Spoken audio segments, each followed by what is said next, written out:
What's up, everybody? GeauxBurns playing Batman Arkham Origins on the Xbox 360. We're only hours away from the launch of Batman Arkham Knight on current gen, Xbox One and PlayStation 4. I am so excited. Only hours away. Then I'll be up at Best Buy at midnight to get my pre-ordered copy of Batman Arkham Knight. But first, let's play Batman Arkham Origins, which is a prequel to Batman Arkham Asylum, set 5 years back in time, previous to the events in Batman Arkham Asylum. In 2013 is when this game launched. It was made by WB Games Montreal, not Rocksteady. And I'm not going to be too critical of this game because it's Batman. It's a decent game. Alright, it's okay.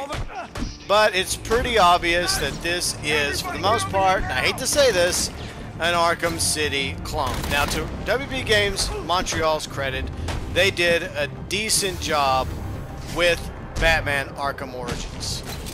I mean, basically the story revolves around Batman and Alfred's relationship, as well as Batman and Gordon's relationship, trying to build up on that trust of Batman going from being just this myth, this legend, hiding in the shadows. Is he a friend or foe to Gotham City?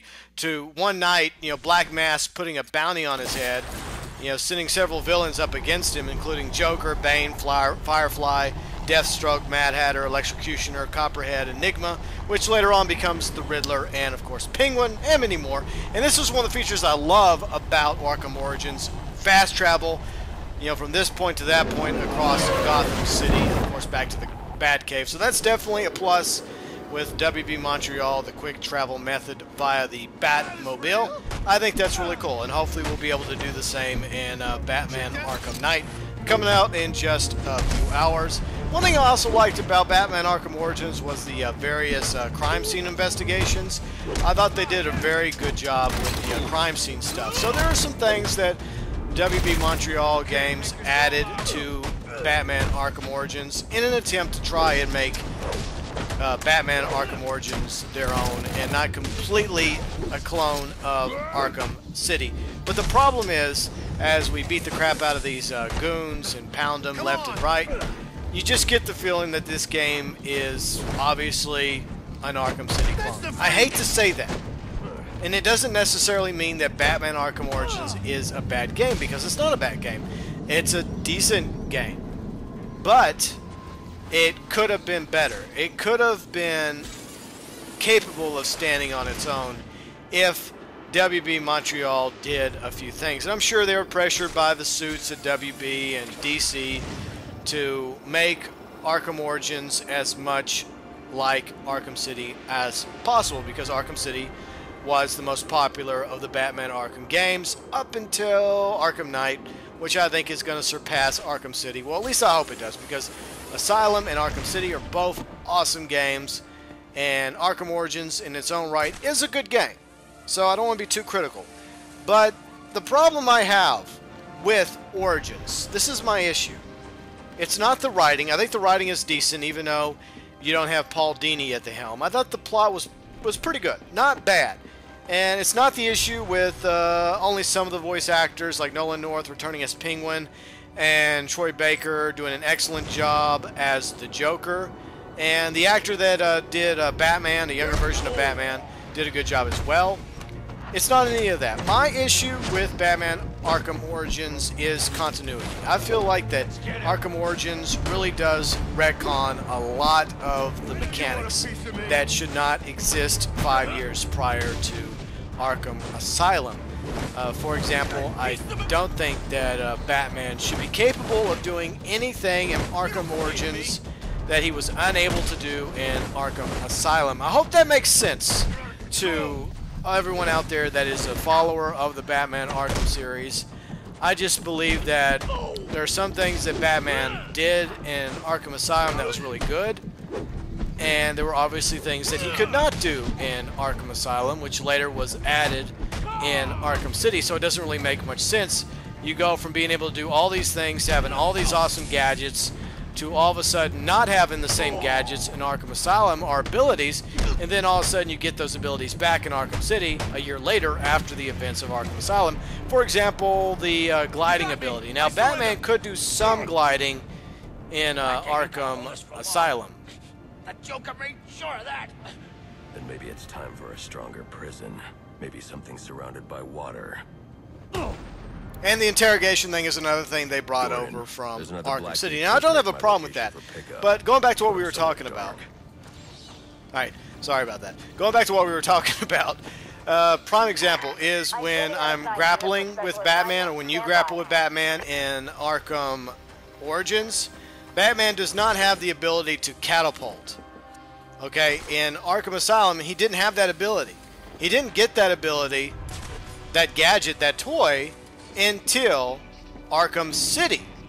So it doesn't make sense for Batman to have that capacity in Arkham Origins. Now, I know it's more convenient for Batman to get around the Arkham Origins version of Gotham City with that ability to catapult, but by continuity standards, it doesn't make much sense. This is something else I like about Batman Arkham Origins: the crime scenes, the various random events that happen throughout Arkham City.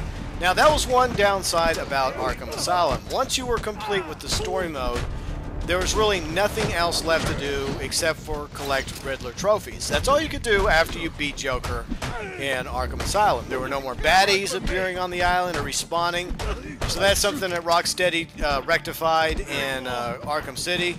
And that's the same thing that Montreal Games did with Arkham Origins. Was even after you beat the game, you would still be able to free roam and fly around the map and randomly fight bad guys and thugs and carry out any other side quests and objectives that you may have not finished after story mode. So that's definitely a big plus in Arkham Origins hat right there. But let me know below in the comment section of all the current Arkham games that have come out, besides Arkham Knight, because obviously as I've posted this video, Arkham Knight is still not out in the US. It probably is out on the other side of the planet. But which of the three games is your favorite? Arkham Asylum, Arkham City, or Arkham Origins? And do you think I'm being too hard on Arkham Origins? Let me know below in the comment section. I realize that there's a massive blizzard in Gotham City and there's a lot of bad stuff happening, which in a way justifies there not being anybody on the streets of Gotham.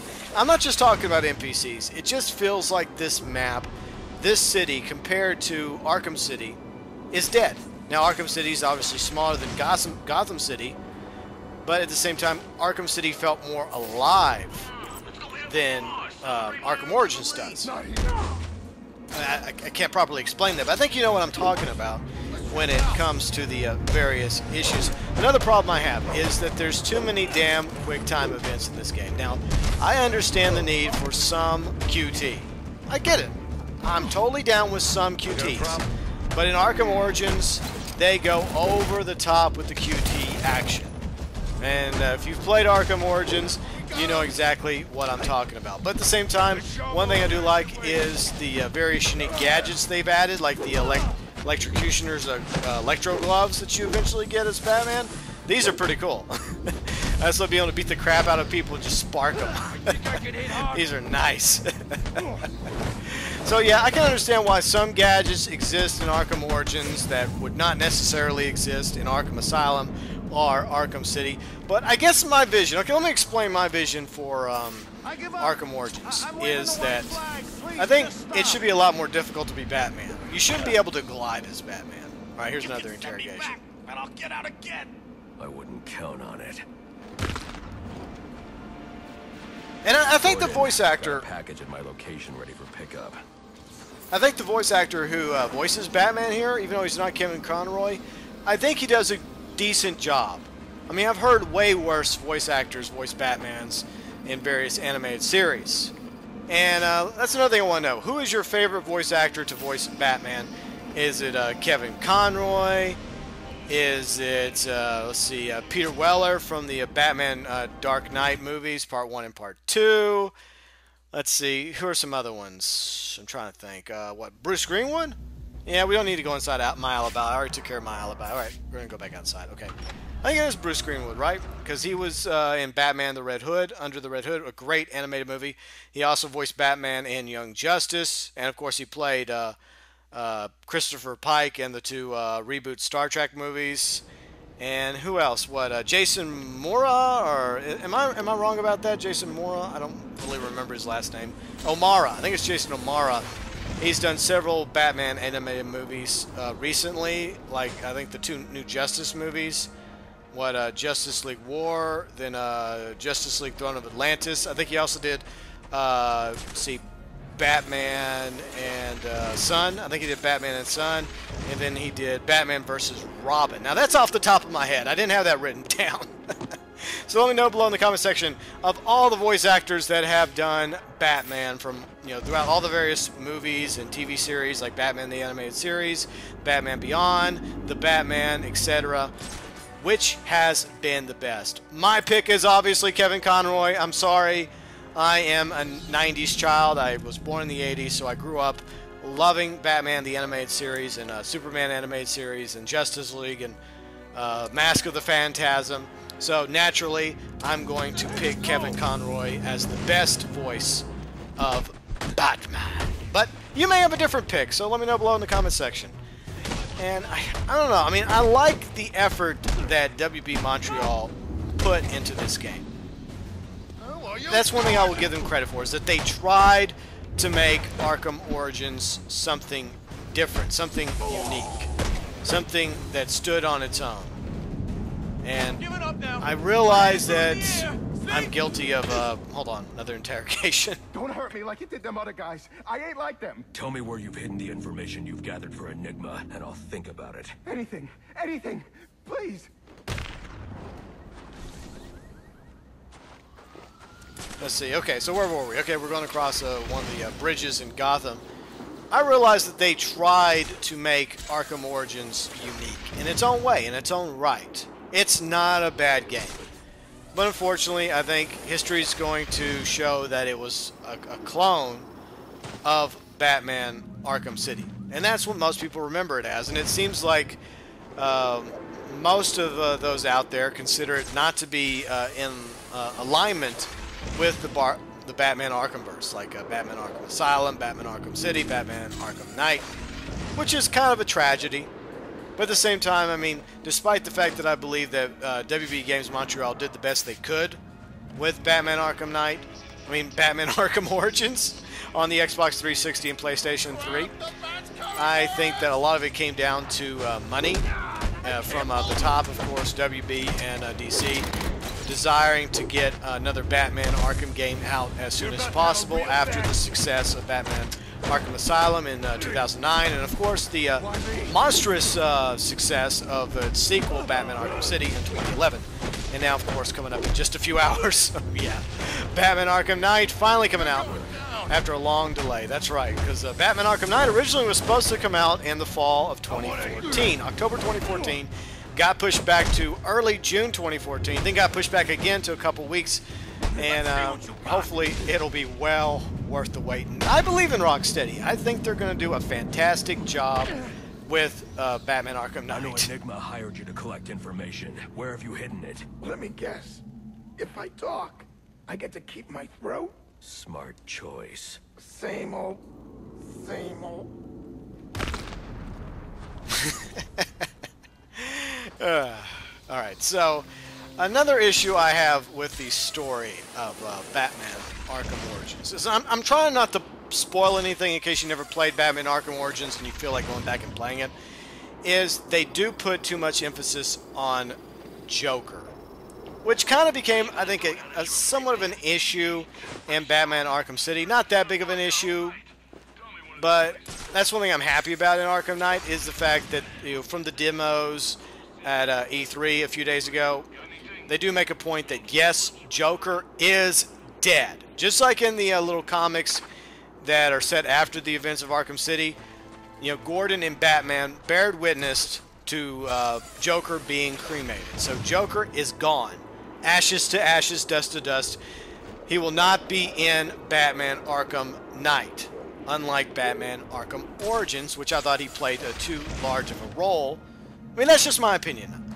And I'm trying not to spoil what happens, okay? Because I believe that Black Mask deserved to be the main villain. Because Black Mask is a good bad guy. Oh shit, sniper! Get him, Batman! Knock him out! Yeah, sniper rifles don't work so well up close, do they? So I'm sure a lot of you get what I'm trying to say. And, you know, there were some character designs that I really did like. I liked the younger version of Joker. I liked the fact that Troy Baker is phenomenal voice actor and did an excellent job with his Mark Hamill version of the Joker. I thought he did a great job there. And he's even voiced Joker in Batman Assault on Arkham, which is actually an animated movie that came out in the fall that is set in the Arkhamverse. And, of course, Nolan North came back to reprise his role as Penguin, which he does in Arkham City, and, of course, coming up in Arkham Knight. And let's see, the same voice actor that does the Riddler did Enigma here, and the same voice actor that does Mad Hatter in Arkham City also came back for Arkham Knight. So overall, Arkham Origins, not a bad game, but the time has come for Arkham Knight.